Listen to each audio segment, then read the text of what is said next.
자, 5초 동안 쌤이 아무것도 하지 않네요. 그죠? 여러분은 이런 총평을 볼 때 보통은 어떤 걸 기대해? 자연스럽게 인사하고 오늘의 시험 유형, 난도를 분석해주고 시험이 이랬구나 라는 걸 이해하려고 하죠. 파악하려고 하지. 그런 걸 관행적 인식이라고 해.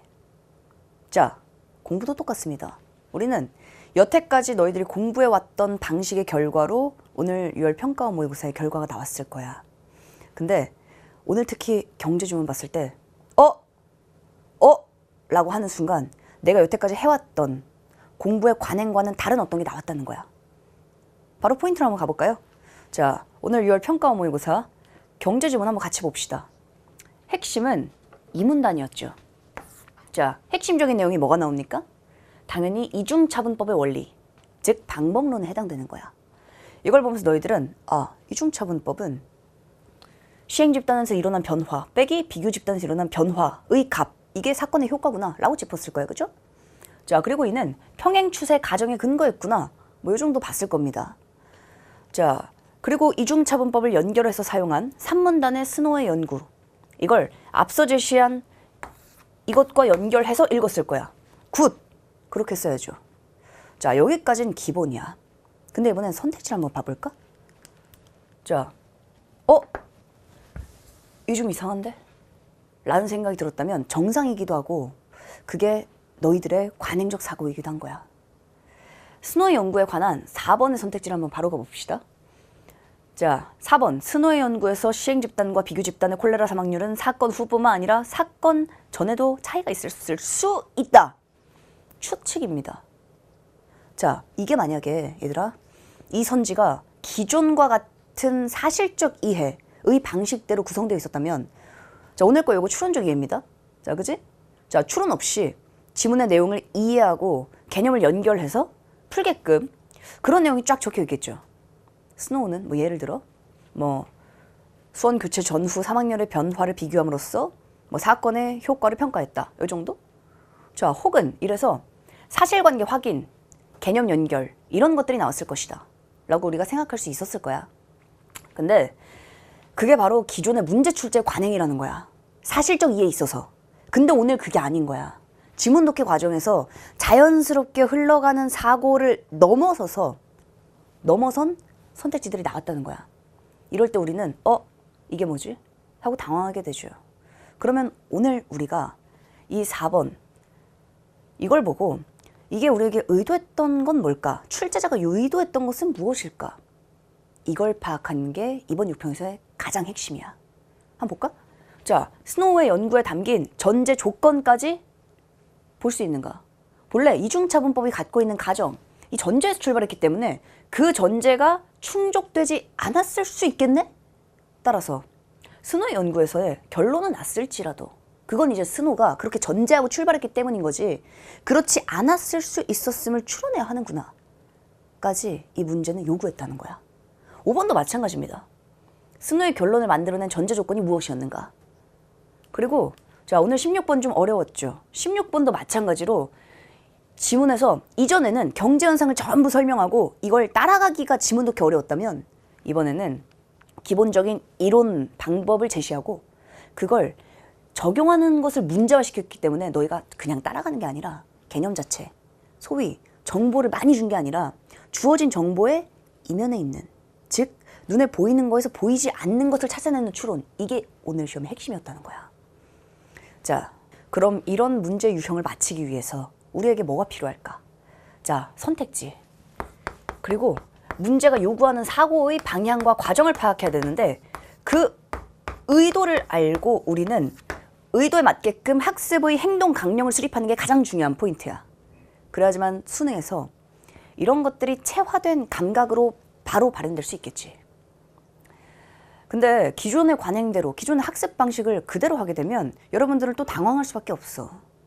2015 교육과정에 따라서 이번에 평가원이 분명히 말했죠. 추론적 이해, 비판 창의, 이 부분을 강화했다. 그럼 이후에도 그게 강화될 확률이 당연히 높다는 거야. 쌤이 말하고자 하는 건 바로 이겁니다. 이번 시험은 어려웠을 수 있고 당연히 심지어는 중하위권 학생들은 손도 못 댈 선택지들이 나왔다고 전문가들이 얘기합니다. 이 얘기는 이번 시험을 통해서 출제자들이 수험생들에게 요구한 사고방식이 그 사고방식의 비중이 달라졌다는 거야. 예전에 사실적 이해, 지금도 사실적 이해는 그대로 나오죠. 여기에 추론, 창의 비판에 해당하는 발문에 따라서 해당되는 문제에 따라서 그것에 따른 선지의 진술, 내용이 달라질 수밖에 없다는 거죠. 오케이? 자, 어쨌든 이런 문항에 대한 자세한 사고, 요구하는 사고와 의도 파악은 쌤이 또 해설 강의에서 이루어질 텐데 일단 오늘은 쌤이 포커스를 맞추고 싶은 건 이겁니다. 여러분들이 오늘 시험지를 받고 내가 관행적으로 뭘 보자마자 하던 방식대로 사고했다면 오늘 문제는 정말 어려웠을 거야. 근데 이거는 시험을 보고 난 이후에도 마찬가지입니다. 학생들은 또 이렇게 각 사이트에서 여러 개의 총평들을 쫙 보죠. 아, 출제 경향, 뭐 추론적 사고가 늘었다고 하고 오케이. 근데 이 파악이라고 말하지만 사실 총평을 보는 거는 그냥 육모에 대한 강사들 혹은 전문가들의 평가를 감상평가, 소위 인상평가라고 하죠. 그냥 듣고 끝나는 거야. 최악이죠. 즉 총평을 듣는 것으로 마치 내가 육모에 대한 분석과 나의 문제 지점을 이해했다고 착각하는 건 그건 완전한 착각입니다. 대리만족에 불과해. 일단 시험이 끝나면 여러 사이트에선 어떤 갈래가 쉬웠다, 몇 번 문항이 어려웠다, 학생들 개개인들의 체감 난도와는 전혀 무관한 그런 얘기들 합니다. 왜냐? 이건 일반론이잖아. 너희가 스스로 풀어서 시험을 잘 본 학생들은 난도가 높았기를 또 바라겠고 시험을 좀 아쉽게 봤던 학생들은 난도가 역시 높았길 바래. 그래야지만 자신의 시험에 대한 결과가 정당성을 또 확보할 수 있잖아. 근데 우리가 한 발만 좀 더 들어가서 한번 생각해보면 이렇게 쉽다, 어렵다는 평가 이건 통계적인 거야. 47만 명이 시험을 봤습니다. 근데 개별 학생들에게 중요한 건 그 전체의 통계가 아니야. 우리가 똑같이 6월 모의고사에 대한 일반론이 모든 학생들에게, 개별적인 학생들에게 바로 적용되는 게 아니니까. 중요한 건 바로 너, 여러분. 그게 나와 관계가 있을 때 육모를 보면서 내가 판단하고 느꼈던 것들 그 자체가 여기서 말하는 일반론과 각각 다 다릅니다. 그런 거에 대한 분석이 없다면 우리는 그냥 일반론을 받아들이는 것밖에 없잖아. 그죠? 그건 전혀 중요하지 않습니다. 그래서 왜냐, 내 얘기가 아니거든. 예를 들어 독서만 보더라도 누구는 인문 지문이 어려웠을 거야. 누구는 과학, 경제가 어려웠을 거지. 근데 그걸 퉁쳐서 독서가 어렵다, 뭐 의미가 없죠. 여러분들이 독서가 어려웠다면 어떤 부분? 지문 독해가 어려웠나? 아니면 선지 판단이 어려웠나? 아니면 지문은 독해가 됐는데 선지 판단이 어려웠다면 대체 왜 어려웠을까? 내가 생각했었던 이런 사실적 이해를 나는 준비를 했는데 추론적 이해가 나왔기 때문에 어려웠을까? 아니면 난 경제에 대한 기본적 정보가 좀 부족했나? 아니면 내가 이런 핵심적인 내용까지도 다 알고 있었는데 이걸 선지의 정오 판단하는 과정에서 뭔가 심리적인 압박 때문에 아니면 시간에 대한 압박 때문에 이런 것들이 어려웠는가? 이걸 파악해줘야 돼. 이걸 파악하지 못하고 일반론으로 그냥 뭐가 어려웠다, 뭐가 쉬웠다 아무런 의미가 없다는 겁니다. 이해가 되시죠? 그래도 우리 오늘 총평이니까 일반적인 난이도에 대해서도 잠깐 얘기해 보도록 하겠습니다. 자, 먼저 난도로 보면 시험 자체를 본다면 만만치 않았던 시험이야. 그래서 통계적으로 엄매 기준으로 대략 지금 1등급 컷이 85에서 한 87 정도로 형성될 것 같고 화작은 한 2점 정도 좀 높게 형성될 것 같다. 이렇게 예상하고 있죠. 자, 독서에서 어려운 문항이 많이 포진되어 있었는데 문학에서도 만만치 않은 문항이 한 2개 정도가 있었어. 그 상당히 난도가 높아서 실전에선 아무래도 너희가 정오 판단하기가 좀 힘들었던 그런 문항들이 좀 있었을 거야. 그리고 언어 같은 경우는 뭐 초고난도 문제는 없었지만 일정 정도의 난도의 문제가 좀 연속적으로 나왔기 때문에 쉽지 않았을 수 있다. 일단 무엇보다 과학제재랑 사회제재, 특히 이제 이 이중차분법 이런 것들 물론 EBS 2개가 연계 출제가 된 거죠. 그래서 연계 체감률 자체는 높았을 수 있어. 근데 이 부분에서 물어보는 유형 자체가 기존의 문제 유형과는 달랐기 때문에 이제 너희들이 관행적으로 읽어왔다면 어려웠을 것이다. 자, 문학도 보면 일단 뭐 31번, 34번 정도 뭐 어려웠다. 이거 마찬가지죠. 이게 무슨 말이냐면 우리가 앞부분 쌤이 언급했던 것처럼 독서도 그냥 어려웠다. 일반적으로 생각하지 말라는 거야. 구체적으로 아는 작품인데 실수를 했거나 혹은 보기에 대한 파악을 못했거나 아니면 선택지 아주 미시적인 부분들을 파악하지 못했거나 아니면 문학 개념은 다 알고 있는데 작품의 특정 부분을 놓쳤거나 아니면 정말 실수를 했거나 혹은 뭐 심리적인 요인 혹은 뭐 시간의 압박 심지어는 뭐 대장의 문제가 있었을 수도 있습니다. 굉장히 많습니다. 근데 이런 개별적인 요소들을 하나도 파악하지 않고 그냥 어려웠다니까 나도 안심하고 남들이 쉬었다니까 좀 불안해한다. 이거는 우리가 나를 경영하는 거잖아. 수험생도 이런 부분들을 객관화하지 못하는 겁니다. 이건 문제를 객관화하지 못하면 당연히 문제 해결은 있을 수 없다. 자, 좀 더 안으로 들어가 보면 일단 문학은 7개 작품 중에 자, 고전소설, 고전시가, 현대시 이렇게 3개가 연계 출제가 됐지. 자, 일단 3개의 작품만 연계가 됐기 때문에 상대적으로 최근에 비교했을 때는 연계 정도가 좀 낮았다 이렇게 볼 수 있어. 거기다 심지어 고전소설은 EBS랑은 좀 사뭇 다른 부분이 연계가 돼서 체감 연계율은 좀 낮았을 거라 봅니다. 뭐 이 2개는 체감률이 좀 높았을 수 있죠. 아무래도 EBS 연계의 50% 출제 시대잖아 지금. 그러니까 너희가 EBS 연계를 믿고 낯선 작품에 대한 독해를 소홀히 하면 안 된다. 너희가 실전에서 커다란 문제에 직면할 수 있다. 이런 부분들을 주의해야 되겠지. 그치? 자, 일단 연계 체감률이 좀 낮은 고전소설. 요게 또 이제 문학의 첫 지문이야. 등장인물 한 10명 나옵니다. 독해 어려움이 있었을 것이고 거기다가 보기를 기준으로 봤을 때 문학 전체의 시간을 운용하는 데 있어서 너희가 상당히 그 중요한 기준이 되는 지문이었을 것 같아. 이제 특히 31번, 34번 난도가 좀 높았는데 그 이유는 뭐냐면 일단 정답 선지에 틀린 지점을 쉽게 판단하기 좀 어려웠습니다. 디테일한 그 특정 부분들을 아주 그럴싸하게 우리가 매력적 선지라고 하지. 매력적 오답. 정답 선지였지만 그런 식으로 진술해놨기 때문에 학생들이 판단이 좀 어려웠을 것이다. 근데 실제로는 이제 틀리게 비틀어 놓은 거잖아. 그래서 너희들이 이제 선택지 판단할 때도 전체적으로 크게 보는 게 되게 중요하지만 미시적인 부분들을 판단하는 거 정교하게 확인하는 것이 굉장히 중요하다. 역시나 구체적인 선지 판단의 내용에 대해서 이 부분도 구체적인 내용들을 가지고 너희가 접근해야지. 일단 오늘은 총평이니까 쌤이 일단 러프하게 얘기합니다. 보다 더 구체적으로 너희가 분석해줘야 돼. 자, 일단 화작은 자 작년처럼 초고난도의 문제는 사실 없었다. 비교적 평이하지 않았나. 언매 같은 경우도 기본 문법 개념을 좀 낯설게 묻는 방식들 이런 문제가 이번에도 출제가 되긴 했는데 표면적으로는 음운 변동 문제인 것 같지만 사실상은 형태소의 개념 그 이해를 묻는 뭐 36번 이런 게 이제 전형적이죠. 자, 그리고 이제 매체 같은 경우는 작년 수능과 난도는 비슷했어. 근데 이제 텍스트 양이 좀 줄었고 그리고 좀 눈에 띌 만한 점은 요거 인터넷 방송 매체를 다루는 것이 좀 추가가 됐다. 매체 자체가 좀 추가가 됐다. 이게 좀 결이 달랐다고 볼 수 있습니다. 자, 이런 여러 가지 관점에서 봤을 때 육모를 보고 우리가 대체 이후에 뭘 해야 될까? 그러니까 육모를 보고 난 다음에 이런 총평을 보고 난 다음에 그랬군. 이러고 끝나면 정말 끝납니다. 뭐냐? 당연히 우리가 육모를 끝낸 다음에 일주일 동안 뭐 하라고 해야 되라? 각각 과목에 대한 구체적인 오답 노트를 만들라고 하지. 이 오답 노트를 정확하게 만들면 정말 큰 도움이 됩니다. 근데 너희도 알겠지만 오답 노트라는 게 내가 몇 번 문제 틀렸다, 맞았다. 이게 정리하는 거 오답 노트가 아니야.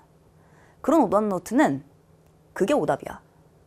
그래서 오답 노트를 깊이 있게 고민해 본 적이 없다면 그만큼 관성적으로 공부를 해왔다라는 거지. 쌤이 오늘 말하고자 하는 건 가장 중요한 포인트는 뭐였습니까? 바로 이 관성에서 벗어나라라는 거잖아. 이 관성에서 벗어나지 않으면 기존의 공부의 방법을 너희가 그대로 유지하다 보면 절대 바뀌지 않습니다. 우리가 관성이라는 걸 뭘 의미하냐면 내가 공부해오는 패턴대로 그냥 똑같이 공부하는 거야. 그러면 이 얘기는 내가 갖고 있는 문제점들이 고스란히 구평에 또 나올 거야. 고스란히 또 수능에 나올 거야. 이 반드시 주의해야 됩니다. 이런 잘못된 습관, 잘못된 관성의 핵심은 뭐냐면 너희들이 잘 쓰는 말로 뭉갠다고 하지. 대충 가는 거야. 독해하는 데 있어서 특별한 어떤 로직도 없고 자신의 어떤 규칙 그런 거 없이 그냥 읽고 그냥 푸는 거. 뭐 이런 거 최악이죠. 물론 지문 이해가 쉽게 되거나 이런 학생들이 있지. V급으로 통하는 등급이 있습니다. 근데 자신의 등급을 고려하지 않고 남들이 하는 대로 공부를 한다. 이 공부를 하는 게 아니라 공부하는 분위기를 연출하는 거야. 일종의 보여주기식 공부라고 볼 수 있어. 보통 오답 노트를 쓰라고 하면 정말 많은 학생들이 해설지를 그냥 정리한 경우가 많은데 그 진짜 놀라운 일이죠. 아니 그렇게 오답 노트를 쓴다는 건 나는 아무 생각이 없다 라는 걸 그냥 보여주는 것이기도 하고 성적을 올리고자 하는 마음 자체가 사실은 없다고 생각해. 쌤이 이렇게 세게 말하는 이유는 가끔 학생들 중 또 이렇게 질문하는 학생들이 있어. 쌤, 오답 노트를 쓰는 시간, 쓸만한 시간이 없어요. 근데 이 진짜 중요한 건데 오답 노트를 쓸 시간이 없다는 건 혹은 오답 노트를 안 하겠다는 건 내가 가지고 있는 문제가 분명히 있는데 내가 가지고 있는 문제가 뭔지 알고 싶지 않다는 것과 똑같습니다. 쌤이 이 오답 노트에 대해서는 해설 강의에서 구체적으로 다시 한번 언급할 텐데 가장 중요한 건 일단 이겁니다. 예를 들어 자 독서 입문이라면 지문을 너희가 딱 봤을 때 지문의 흐름, 패턴에 대한 이해가 부족하다. 그래서 내가 뭘 독해야 될지 뭘 중요하게 봐야 될지 모르겠다. 이런 것들을 파악하는 것 자체가 이제 중요한 거잖아. 뭐 과학기술 같은 경우도 크게 다르지 않아. 개념이 전개되는 과정이 달라. 자, 따라서 정확하게 내가 가지고 있는 문제들을 파악하게 된다면 이 경우는 변화 가능성이 있죠. 근데 그걸 파악하지 못했다. 그렇다면 발전할 가능성은 상대적으로 낮은 거야. 자, 물론 이런 학생들도 있어. 지문을 독해했는데 오답을 선택한 경우가 많지. 이건 뭘까? 지문만 읽었다고 해서 우리가 선지의 정호 판단을 바로 할 수 있는 건 아니죠. 오늘 봐서 알잖아. 선지 정호 판단의 방법론, 또 선지라는 게 어떻게 출제되는지를 이해하지 못하면 판단이 어려울 수 있는 거지. 자, 심지어 평가원은 선지를 출제할 때 독서의 경우, 뭐 문항이 3개다, 4개다 이런 경우에도 각 문항 안에서 선지를 배치하는 원리도 다릅니다. 그리고 평가 지표가 사실적 이해일 때, 오늘 강조했던 경제에서의 뭐 추론적 이해일 때, 비판일 때, 창의일 때 선지의 내용 자체가 달라집니다. 자, 근데 지금 쌤이 지금 말하고 있는 이 말 자체, 관심이 없거나 너희가 몰랐다. 그러면 지문 독해는 할 수 있어도 선지가 가지고 있는 원리, 평가원이 가지고 있는, 제시하고 있는 경향 자체를 이해하지 않고 있는 거야. 이해하지 않겠다는 거야. 그게 바로 관성인 겁니다. 각각의 선지의 배치들도 이제 아까 말했지만 1번부터 5번까지 랜덤이 아니야. 다른 선지와의 관계 속에서 구성을 하고 무엇보다 더 중요한 건 선택지 내용이지. 자, 이때 너희가 여기서 좀 집중해 줘야 되는데 모든 평가원의 선지 구성은 보통 4개의 범주에서 벗어나지 않습니다. 이걸 너희가 정확하게 파악하면 선지 자체를 볼 때 어떤 것들이 나오겠구나 예측이 가능하고 거꾸로 선지를 통해서 지문을 독해하는 방법론 자체도 정확하게 판단할 수 있어. 평가원의 의도에서 벗어나지 않게. 자, 첫 번째가 중심 개념의 개념과 칭의입니다. 두 번째, 긍부정의 양상과 변이. 경제에서 가장 많이 나옵니다. 그리고 세 번째, 주제, 제목, 전개 방식. 큰 틀에서 양상이야.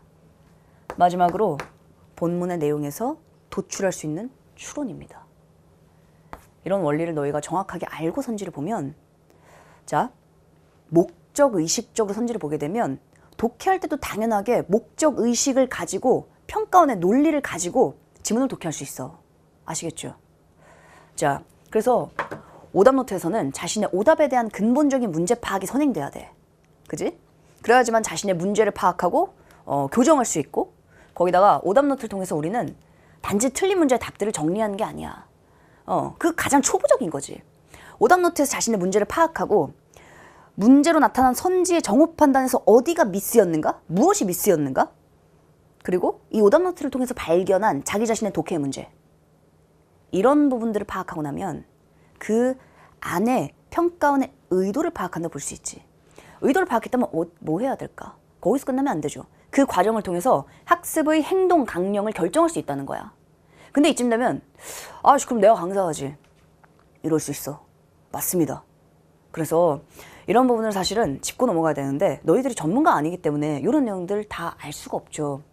그래서 이런 부분들을 다 정확하게 인지하는 게 사실 어렵기도 하고, 너희가 오늘 할 게 또 많잖아. 여러 과목들. 그래서 쌤도 이 부분에 대한 고민이 가장 많았어. 그래서 이런 방법에 대해서도 방향을 잡아줘야 되고 학생들이 그런 방식대로 지문을 읽어내야 되는데 이때 이제 쌤이 말하는 방식이라는 건 너희가 오답을 확인하는 방식, 오답 노트를 만드는 거죠. 자, 오답 노트를 만들기 위해서 내가 가지고 있는 문제를 파악할 수 있어야 돼. 그러기 위해선 선제 의도를 파악할 수 있어야 되고 내가 부족한 게 뭔지에 대한 그 기준이 있어야 돼. 그거는 당연히 이제 쌤 같은 강사들이 알려주는 것이고 평가원의 그러한 의도를 너희가 확인하고 그러한 학습에 대한 구체적인 방법론들을 너희들이 그런 내용들을 적용해서 만드는 것이 가장 중요하다. 그래서 쌤도 이제 최근에 선지지배 공식이라는 강좌를 오픈한 것도 바로 그런 이유들 때문이지.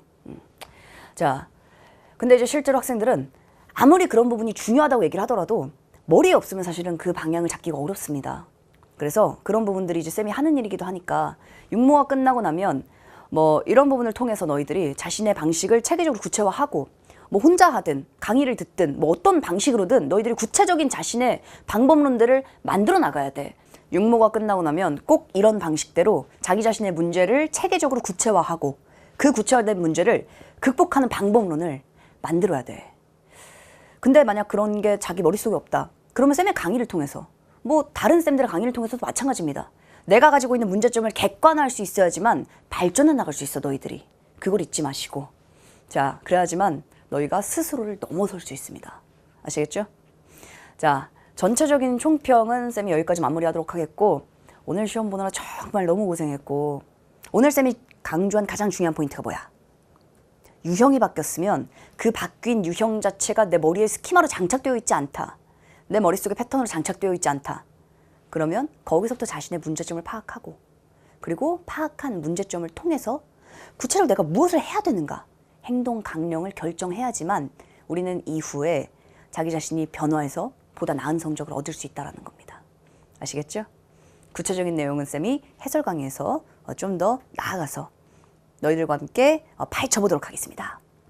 고생했어.